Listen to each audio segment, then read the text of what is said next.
ప్రేక్షక మహాశయులకు నమస్కారం.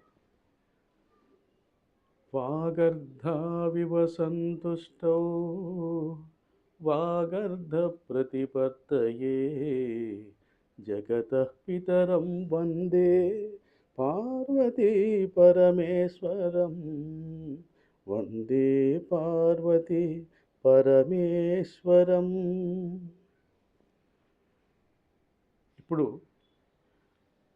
మనము వృషభ రాశి గురించి, వృషభ రాశి ఫలితాలు ఆ, ఫిబ్రవరి 1వ తారీఖు నుండి 15వ తేదీ వరకు 15 రోజుల పాటు వృషభ రాశికి సంబంధించిన గ్రహ సంచారము, నవగ్రహాల సంచారం ఏ విధంగా ఉంది, అవి ఈ 15 రోజుల్లో ఏ విధమైన ఫలితాలు వృషభ రాశి వారికి ఇవ్వబోతున్నాయనే విషయము ఇప్పుడు నేను వివరిస్తాను.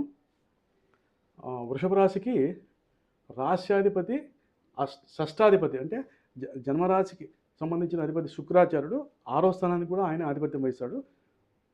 సో శుక్రుడు బుధ శుక్ర గ్రహాలు, ద్వితీయ పంచమాధిపతి బుధుడు, రాశ్యాధిపతి శుక్రుడు, చతుర్థాధిపతి సూర్యుడు, సప్తమ వ్యయాధిపతి అంగారకుడు, ఈ 4 గ్రహాలు భాగ్యస్థానంలో స్థితి పొందాయి.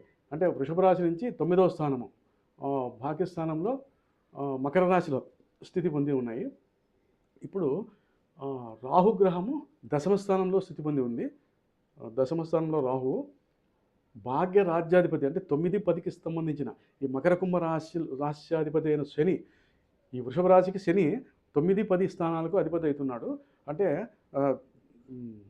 భాగ్యస్థానము మరియు కర్మస్థానం అంటే రాజ్యస్థానం అని కూడా అంటారు దాన్ని. వృత్తి ఉద్యోగాలకు సంబంధించి అదృష్టానికి సంబంధించిన 9వ స్థానం, ఈ 2 స్థానాలకు శని ఆధిపత్యం వహిస్తూ వ్యయస్థానంలో 12 లాభస్థానంలో స్థితి పొందాడు, అంటే 11వ స్థానంలో స్థితి పొందాడు.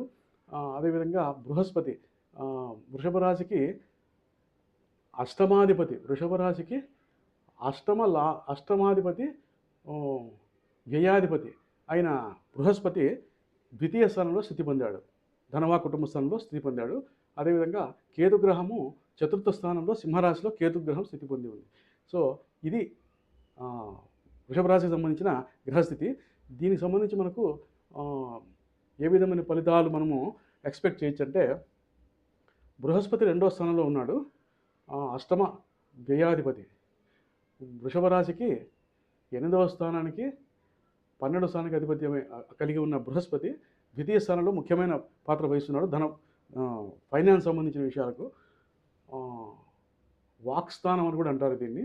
సో వీరికి గౌరవ మర్యాదలు, ఆర్థికపరమైన అంశాలు చాలా బాగా పనిచేస్తుంది, చాలా బాగా ఉన్నట్లు మనము తెలుసుకోవచ్చు. ఎందుకంటే బృహస్పతి ద్వితీయ స్థానంలో స్థితి పొంది ఉన్నాడు. దాంతోపాటు చంద్రుడు తృతీయ స్థానంలో కర్కాటక రాశిలో స్వక్షేత్రంలో చంద్రుడు స్థితి పొంది ఉన్నాడు. అంటే వారికి ఇప్పుడు సమీప భవిష్యత్తులో ఏదైనా ప్రయాణాల ద్వారా కూడా కొద్దిగా బెనిఫిట్, లబ్ధి పొందే అవకాశం ఉంది. చంద్రుడు తృతీయ స్థానంలో కర్కాటక రాశిలో స్వక్షేత్రంలో ఉన్నాడు.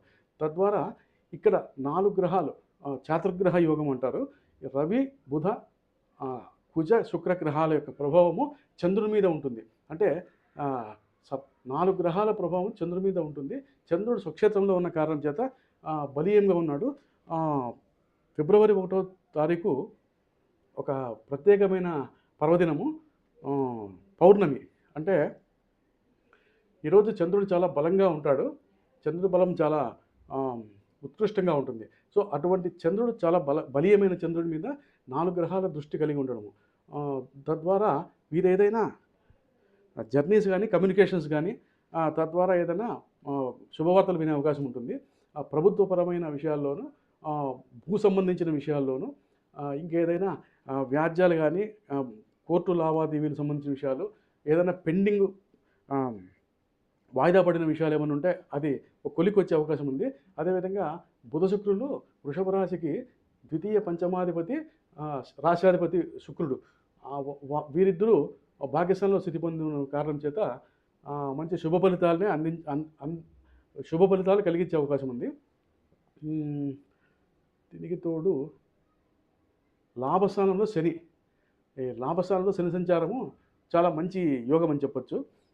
ఎన్నో విషయాలకు వీరు, అంటే వీళ్ళకు వృషభ రాశి వారికి దీర్ఘకాలిక సంచార గ్రహాలైన బృహస్పతి, శనేశ్వరుడు, రాహుకేతువులు చాలా కాలంగా మంచి స్థితిలో ఉన్నారు. సో, వీరికి సంబంధించిన ఫలితాలు వీరికి చాలా అనుకూలంగానే ఉందని చెప్పొచ్చు. ఆహ్, అదృష్టము, ఓహ్, పితృకారకత్వాలు అంటే ఏదైనా ఏన్సెస్ట్రల్ ప్రాపర్టీస్ గానీ, ఆహ్, ఏదైనా తీర్థయాత్రలు చేయడం ద్వారా గానీ, పుణ్యకార్యాలు చేయడం ద్వారా మంచి ఫలితాలు పొందే అవకాశం ఉంటుంది వీరు. శనీశ్వరుడు లాభస్థానంలో స్థితి పొంది ఉన్నాడు. అంటే గతంలో మీరు చేసిన ఏదైనా కార్యక్రమాలు, ఏదైనా పరోపకార కార్యక్రమాలు గానీ, సేవా కార్యక్రమాలు గానీ, వాటి ద్వారా దాని ఫలితాలు ఇప్పుడు మీరు అందుకుంటూ ఉంటారు. రాబోయే రోజుల్లో గూడా అటువంటి మంచి ఫలితాలు కలిగే అవకాశం ఉంది. శని లాభస్థానంలో స్థితి పొందినాడు. అదేవిధంగా కేతు గ్రహము చతుర్థ స్థానంలో కేతు గ్రహ సంచారం జరుగుతూ ఉంది. కేతు గ్రహం మీద ఎటువంటి శుభగ్రహాల దృష్టి కూడా లేదు. సో, అదేవిధంగా శనీశ్వరుని మీద కూడా శుభగ్రహాల దృష్టి ఏది లేదు. సో, వారు ఇండిపెండెంట్ అంటే వారు మంచి ఫలితాలే ఇచ్చే అవకాశం ఉంది.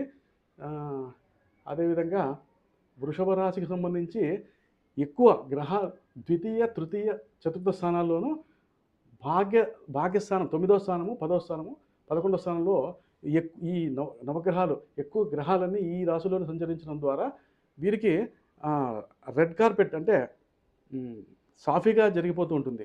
పెద్ద ఇబ్బందులైతే ఉండవు ప్రస్తుతం నడిచే కాలంలో. ఏదైనా కానీ అవకాశాలు అందిపుచ్చుకుంటారు. విద్యార్థులకు మంచి రిజల్ట్స్తో వారు ఏదైనా ఎక్స్పెక్ట్ చేసిన విధంగా వారు ఉత్తీర్ణులు కాగలుగుతారు. ఇక ఉద్యోగస్తులకు సంబంధించి ప్రభుత్వ ఉద్యోగం కానీ, ప్రైవేటు సంస్థల ఉద్యోగులు కానీ మంచి అద్భుతమైన అవకాశాలు, గుర్తింపు ఉంటుంది. వీరు పై అధికారుల ద్వారా ఏదైనా మన్ననలను పొందగలుగుతారు, ప్రశంసలు పొందగలిగే అవకాశం ఉంది. బుధగ్రహము ద్వితీయ పంచమాధిపతి భాగ్యస్థానంలో స్థితి పొందడం ద్వారా రవి బుధ గ్రహాలు. సో, ఇవి కూడా రాజకీయ పరంగా కూడా ఏదైనా రాజకీయాల్లో ఉన్నవారికి కూడా మంచి లబ్ధి పొందే అవకాశం ఉంది. పేరు ప్రఖ్యాతులు సంపాదించుకుంటారు, మంచి ఫలితాలు కలుగుతాయి. సో, భాగ్యస్థానంలో శుక్రగ్రహము ఇక్కడ మిత్రక్షేత్రంలో బుధ శుక్ర గ్రహాలకి ఇది మిత్రక్షేత్రము, మకర రాశి, అంగారకుడికి ఇది ఉచ్చస్థానం అవుతుంది. సో, ఆ విధంగా వీరికి ఏదైనా గృహ నిర్మాణాలకు సంబంధించి కానీ, ఏదైనా వారు గతంలో నిలిచిపోయిన గృహ నిర్మాణానికి సంబంధించిన కార్యక్రమం, ఏదైనా భూములకు సంబంధించిన వ్యవహారాలకు సంబంధించినవి రిజిస్ట్రేషన్ కానీ, అగ్రిమెంట్లు కానీ, పెండింగ్ పడిన ప్రాజెక్ట్స్ ఏమైనా ఉంటే అవి క్లియర్ అయ్యే అవకాశము బాగా స్పష్టంగా కనపడుతూ ఉంది. అదేవిధంగా గురువు యొక్క సంచారం 2వ స్థానంలో గురువు స్థితి పొంది ఉన్నాడు. ఫైనాన్స్ సంబంధించిన విషయాల్లో కూడా వీరికి ఇబ్బంది లేకుండా సాఫీగా జరిగిపోతూ ఉంటుంది. ఇది వృషభ రాశికి సంబంధించిన అంటే పెద్ద ఇబ్బందులు మొత్తంగా తీసుకుంటే వృషభ రాశికి మంచి యాస్పీషియస్ టైం అంటారు. అంటే చాలా అద్భుతమైన మంచి సమయము, అంటే మంచి భవిష్యత్తు కలిగి ఉన్నారు. ప్రస్తుతము సమీప భవిష్యత్తులో వీరికి పెద్దగా ఇబ్బందులు, కష్ట నష్టాలు గురిచేసే గ్రహస్థితి అయితే కనపడడం లేదు. సో, వీరి గ్రహ సంచారాన్ని బట్టి వృషభ రాశి వారికి ఓవరాల్గా చాలా బాగుందని చెప్పవచ్చు.